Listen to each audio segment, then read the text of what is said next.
Coming up on The World Today. Over 50 people killed as a train crashes and derails in a tunnel.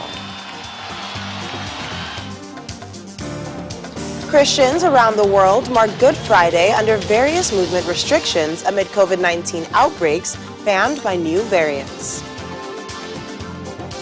Plus, Niger's Mohamed Bazoum sworn in as president after failed coup. Hello and happy Good Friday to you. I'm Akaite Afia. We begin with some tragic news as over 50 people have been killed and dozens more injured after a train carrying nearly 500 crashed and then derailed in a tunnel in Taiwan. The 8-carriage train reportedly hit a construction vehicle that had slipped onto the tracks at the tunnel's mouth. It's the worst train crash on the island in at least 40 years. The busy passenger train carrying 490 people was traveling to Taitung when it came off the rails in a tunnel just north of Hualien in eastern Taiwan. Images of the crash scene show carriages inside the tunnel ripped apart from the impact, while others crumpled, hindering rescuers reaching passengers. Over 50 people have been confirmed dead. Officials say the train driver is among the dead, and at least 66 survivors are being treated in several hospitals in surrounding Hualien County. The 408 train is one of the fastest deployed on a network that is generally considered safe. It can reach speeds of 130 kilometers per hour. Friday marks the start of Tomb Sweeping Day, known as King Ming, and the beginning of a long holiday weekend in Taiwan when thousands of people usually travel across the island to clean the graves of their ancestors and use their free time to visit popular tourist sites like Taroko National Park. The crash is Taiwan's worst rail disaster in decades. President Tsai Ing-wen has sent her condolences to the families of victims and ordered an investigation. Taiwan's last major railway accident was in 2018 when a passenger train in eastern Taiwan's Yilan derailed, leaving 18 people dead. The fifth day of testimony in the murder trial of former Minneapolis police officer Derek Chauvin is underway. Chauvin is charged with second-degree murder, third-degree murder, and second-degree manslaughter in the death of George Floyd. Floyd died in May 2020 after Chauvin placed his knee on Floyd's neck while he pleaded, "I can't breathe." His final moments, recorded on video, led to widespread protest against police brutality and racism. The jury in Derek Chauvin's trial has heard from a series of witnesses so far, and they have been shown bystander and police footage of George Floyd's final moments. If convicted, Chauvin could face up to 40 years in prison for second-degree murder, up to 25 years for third-degree murder, and up to 10 years for second-degree manslaughter. The charges are to be considered separate, so Chauvin could be convicted of all, some, or none of them.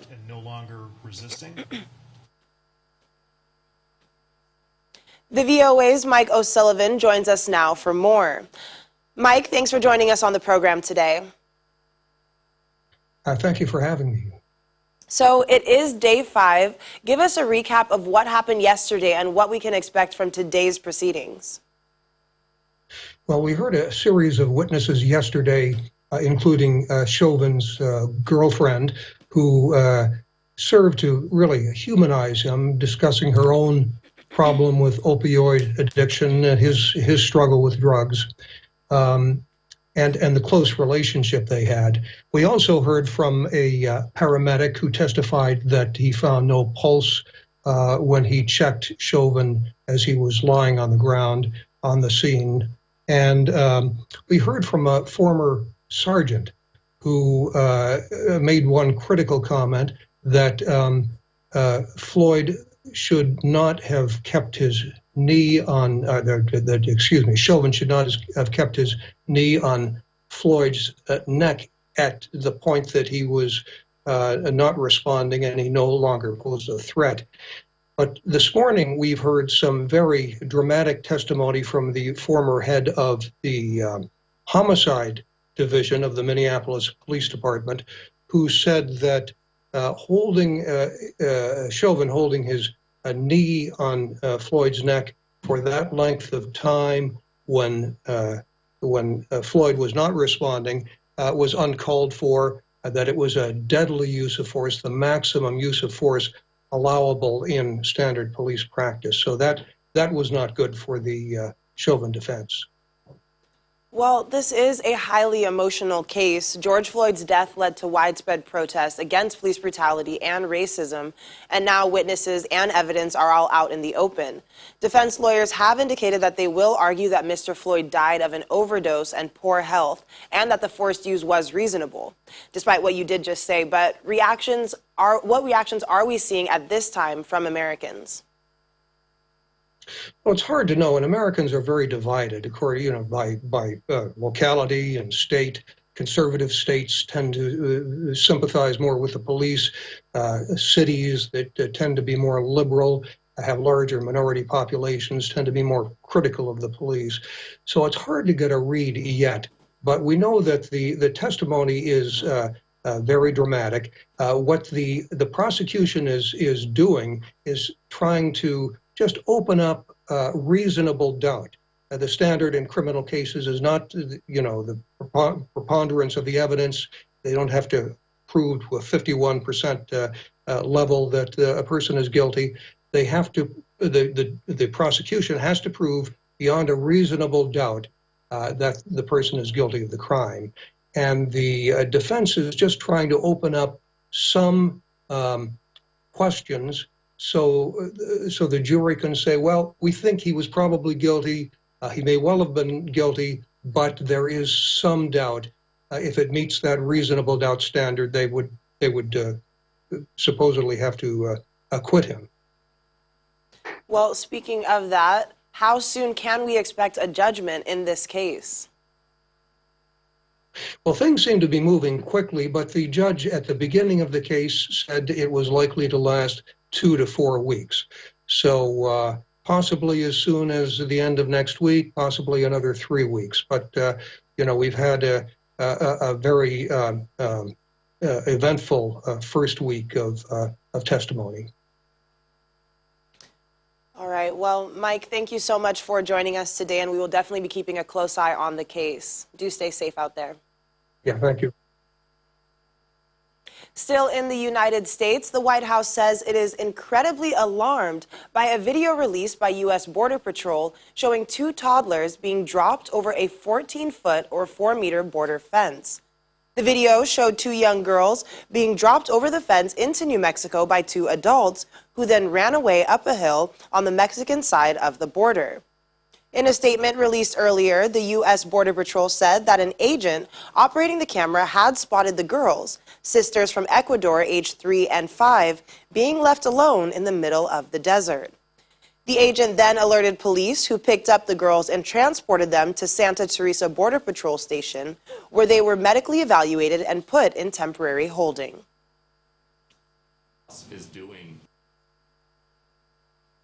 I've seen the video, and I think any of us who saw the video were incredibly alarmed by the steps of smugglers, ones that we have been quite familiar with, that we've spoken out about our concerns about. As Secretary Mayorkas said, the inhumane way smugglers abuse children while profiting off parents' desperation is criminal and morally reprehensible. The President certainly agrees with that. And these kids, I believe, were rescued by individuals who are working at the border.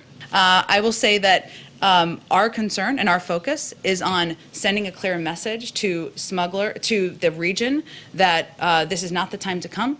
You should not send your kids on this treacherous journey, that these smugglers are preying on vulnerabilities in these communities. There's a lot of issues and steps we need to take to address root causes. So of course our concern is for the safety of these kids. These Border Patrol agents who save these kids deserve our thanks and our gratitude for ensuring their safety.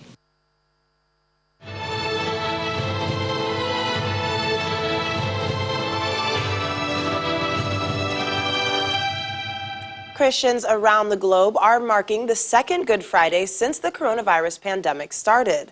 In Jerusalem's Old City, Christians are marking the day with religious sites open to limited numbers of faithful, but none of the mass pilgrimages usually seen in the week leading up to Easter. The virus is still raging in the Philippines, France, Brazil, and other predominantly Christian countries, where worshipers are marking a second annual Holy Week under various movement restrictions amid outbreaks fanned by more contagious strains.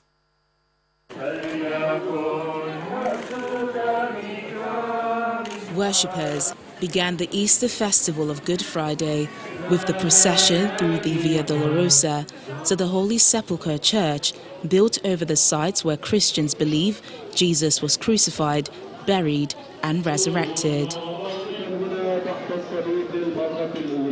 Last year, Jerusalem was under a strict lockdown, with sacred rites observed by small groups of priests, often behind closed doors. It was a stark departure from previous years when tens of thousands of pilgrims would descend on the city's holy sites. This year, Franciscan friars in brown robes led hundreds of worshippers down the Via Dolorosa while reciting prayers through loudspeakers at the Stations of the Cross. Another group carried a wooden cross along the route through the Old City, singing hymns and pausing to offer prayers. The Church of the Holy Sepulchre is open to visitors with mask and social distancing. The annual rite in the Old City of Jerusalem attracts thousands of pilgrims from around the world, but this year was limited to locals and people living in Jerusalem due to COVID-19 restrictions. Well, let's take a look at what else is happening around the world in our COVID-19 pandemic update. Let's first look at China, where over 126 million doses of COVID-19 vaccines were administered by the end of Thursday, according to data released by China's National Health Commission. On March 22nd, the Chinese vice premier urged efforts to accelerate the pace of vaccination. China has so far approved 4 COVID-19 vaccines, with another approval for emergency use. Still on vaccines, over in the United States, nearly 15 million doses of Johnson & Johnson COVID-19 vaccine have been ruined by a human error at a Baltimore factory in the state of Maryland. Despite Johnson & Johnson confirming that workers accidentally mixed up the 2 vaccines several weeks ago, the error reportedly does not affect any doses that are currently being delivered and used nationwide. The situation in Sao Paulo worsens as the largest Brazilian city digs up old graves to make space for surging COVID-19 burials, as City Hall registered record daily burials this week. Brazil's outbreak is the second deadliest in the world after the United States, averaging about 3,000 deaths and 75,000 new cases per day over the past week. The South American country currently accounts for about a quarter of COVID-19 daily deaths worldwide, more than any other country. And finally, police resorted to tear gas and water cannons in attempts to disperse thousands of young partiers at a Brussels park defying Belgium's COVID-19 lockdown, an event which began as an April Fool's joke online. The party sent police and prosecutors scrambling after nearly 20,000 people announced intentions to attend. Brussels prosecutors have started an investigation to see who is behind the Facebook post.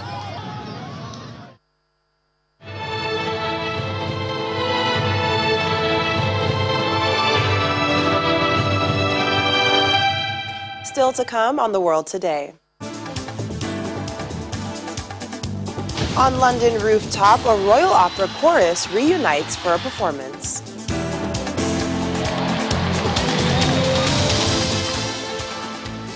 Thanks for staying with us.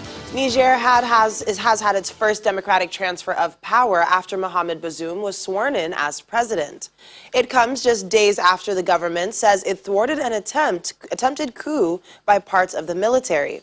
The West African nation is facing increasing attacks by jihadist groups and political tensions in the country since the election in February. The inauguration marks the first time one elected leader has handed power to another since independence in 1960. There was a tight security in the capital, Niamey, ahead of the ceremony, 2 days after soldiers opened fire on the presidential palace in a foiled coup attempt. Still talking politics, Dutch caretaker Prime Minister Mark Rutte has narrowly survived a vote of no confidence over his conduct during talks to form a governing coalition. But he remains under pressure after Parliament adopted a formal motion of disapproval, which noted he had not spoken the truth during the talks. Mr. Rutte is accused of lying about moves to sideline a troublesome MP. The 54-year-old has been in office for more than a decade and has dubbed Teflon Mark for his ability to survive scandals. However, almost the entire House of Parliament backed the disapproval motion against him. South African President Cyril Ramaphosa today attended Good Friday church service in honor of one of the country's greatest struggle stalwarts, Winnie Madikizela Mandela. Madikizela Mandela died on this day 3 years ago in Johannesburg at the age of 81. Around the country, many are marking Easter with families, while smaller church services are allowed due to lower COVID-19 infection numbers. Our South Africa Bureau Chief, Betty Dibia, has the story. President Cyril Ramaphosa's Easter celebrations began by laying a wreath at the late Winnie Madikizela Mandela's grave at the Fourways Memorial Park in Johannesburg, where she was buried 3 years ago. He praised the late struggle icon for all she did for the country's liberation and appealed for unity and renewal in his ruling African National Congress. We are here to draw inspiration from her. She could not be silenced by the apartheid evil rulers of our country, and we will not allow her to be silenced.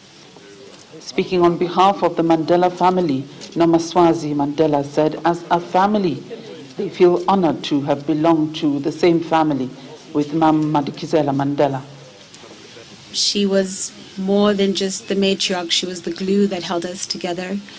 She was the person that if you had a rainy day, you could go to her and you could call on her, and you could lean on her counsel and her guidance. The president then proceeded to attend the church service at Meadowlands Methodist Church in Soweto, Johannesburg.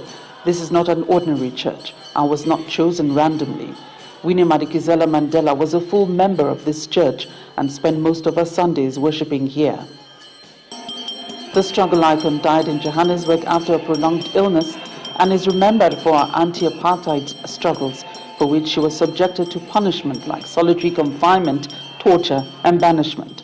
She was also found in the midst of controversy at several points. Even among the worshippers, she has not been forgotten. She would never leave this church without leaving something for the children. She loved children. She was the voice of all the women in South Africa and the people at large. She fought for the liberation. She fought for all forms, ill forms that were against the people of South Africa.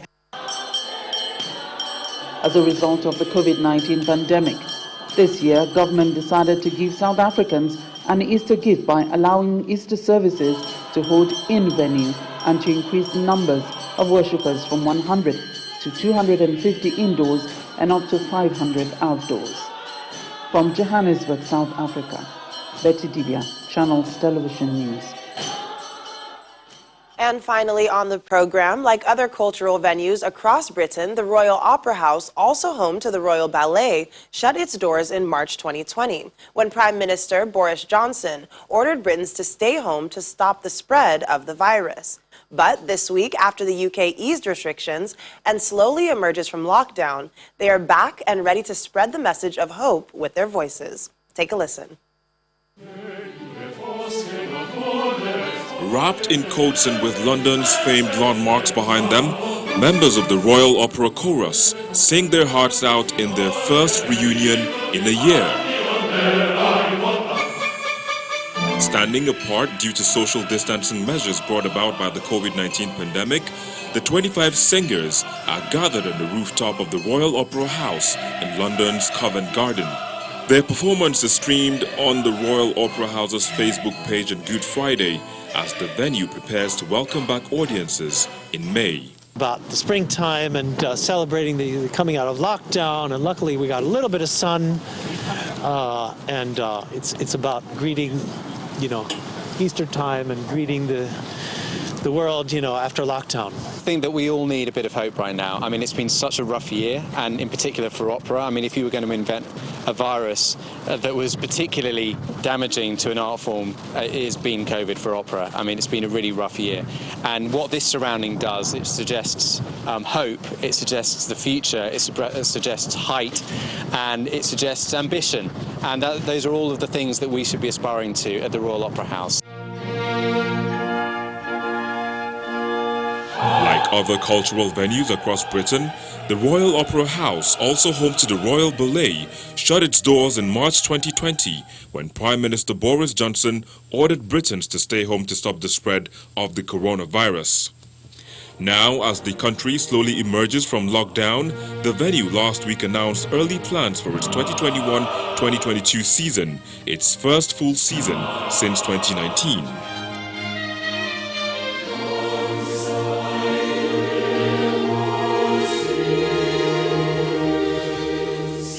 It will first welcome back audiences from May 17th with performances including a new Royal Opera production of Mozart's La Clemenza di Tito.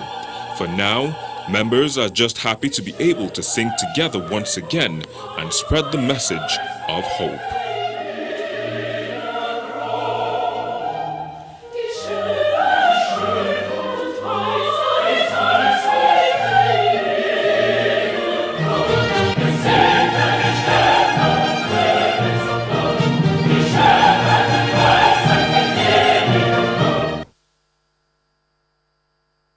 Well, they definitely look very happy to be back, and we can always use a message of hope.